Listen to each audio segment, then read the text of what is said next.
We are a couple of days into Miss Universe 2023, and today, guys, Mother is delivering. I'm going to be telling you guys my top 20 post-arrival favorites for Miss Universe this year. It might be what you guys expect. I do think there are some new names thrown into the mix, actually. I cannot exactly remember my last one, but I think like my top girlies, you guys have to expect, might have switched around a bit, but you know, I can only do so much. And so let's just get into this top 20 list because I am so excited. At number 20, I'm pretty sure this is a new addition. I have Lebanon, who is 25. Her headshot was absolutely beautiful, and I know we're not talking about headshots, but she has been a standout.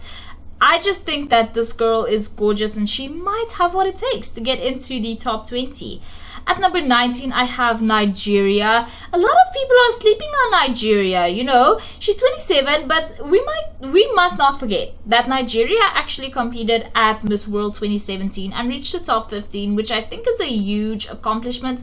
And I definitely wouldn't be surprised to see her in the top 20 or perhaps even in the top 10 at Miss Universe this year. People must stop sleeping on Nigeria.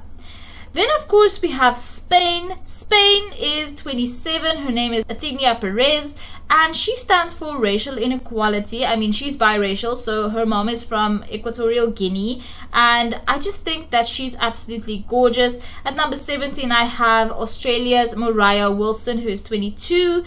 At number 16, I have Chile's Celeste Viel, who is 24. Similarly to Lebanon, I think that Chile is just so gorgeous. Her, like, everything that I've seen from her, she seems very fun, she seems very confident. I absolutely love that about her. Then we have Canada. Guys, I adore Canada. I think that she is like the most mathematically perfect freaking woman that I've ever seen. She's 25. She was in the top 8 at Miss International 2022. I cannot wait to see how she's going to do at Miss Universe this year. I won't be surprised if she ends up in the top 10, to be honest with you. Then we have Peru, Camila, Escribens, who is 25. She competed at Miss Grand International 2019, where she reached the top 10. You know, she stands for sports accessibility, which I think is amazing. I mean, she is a former junior Olympic medalist herself, so not surprising to see that she has that advocacy. At number 13, I have India's Shweta Sharda, who is 23. I mean, India has been doing super well at Miss Universe in recent years, and so I'm not in the least bit surprised that the woman they sent this year does have a lot of potential as well. At number 12, I have Brazil, who's 19. A lot of people are obsessed with Brazil. A lot of people, let me tell you, are obsessed with Brazil. They love Brazil. To be honest with you, I don't see her in the top 10 yet, but honestly, with the way everyone is going on about this woman, I wouldn't be surprised. At number 11, I have the Dominican Republic's Mariana Downing, who is 27.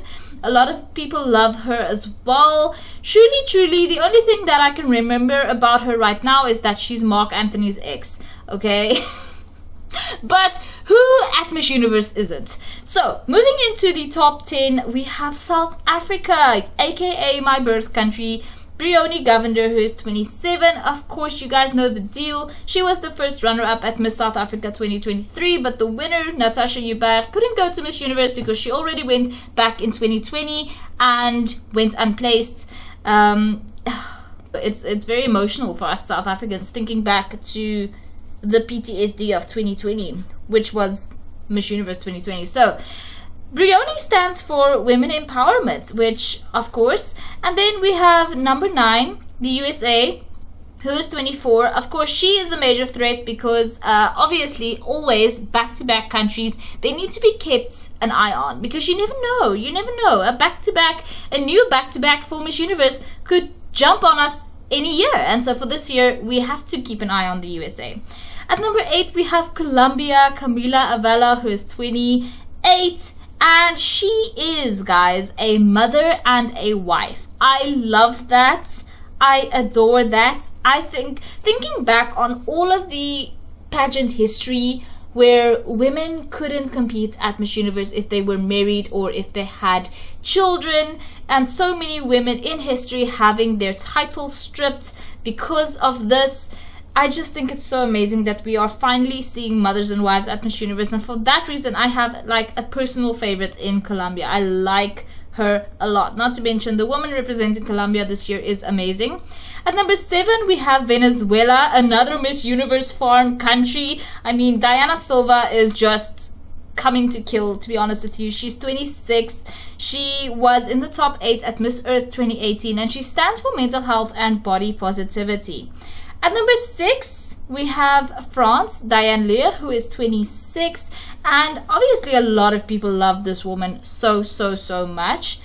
Then, stepping into the top 5, guys, I have Nicaragua, Shinis Palacios, who's 23, and you guys might be a bit surprised if you watch Miss World 2021 because Shinis only made it to the top 40, but to me that was undeserved. I think Shinis, or Nicaragua rather, she should have gone way further at Miss World 2021. But we'll have to see. I think that she has great potential to reach the top 5 at Miss Universe this year. At number 4, I have Melissa Flores from Mexico, who is 25. She also competed at Miss Earth 2018 alongside Venezuela, where she actually was a runner-up. So she was Miss Earth Fire, placing her higher than Venezuela. I think that she's gorgeous. She definitely has what it takes to place very high at Miss Universe this year.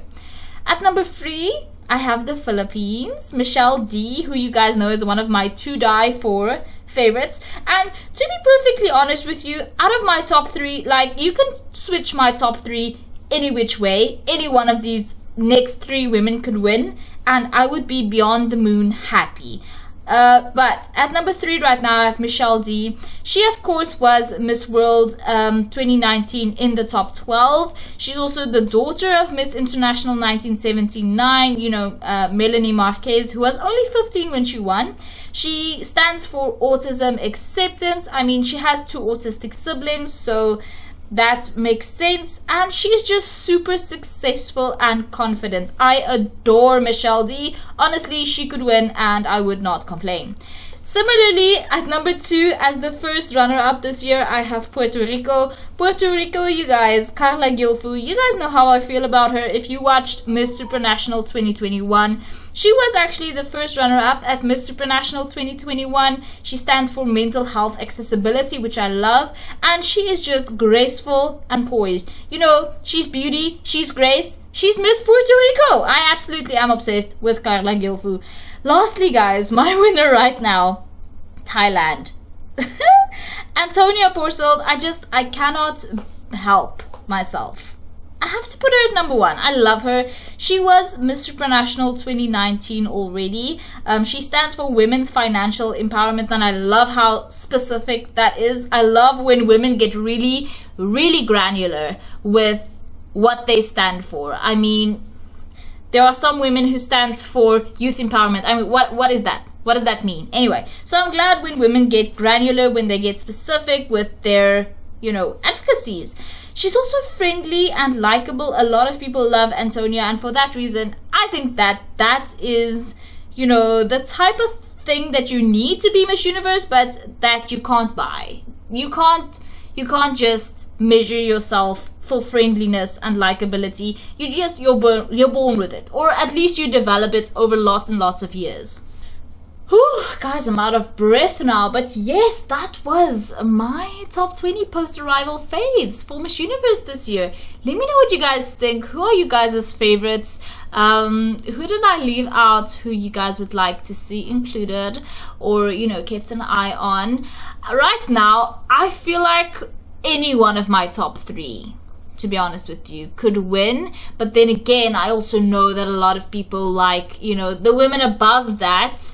But guys, my top 3 right now, even though I'm South African and Namibian, my top 3 right now, Thailand, Puerto Rico, the Philippines, those are my fighters.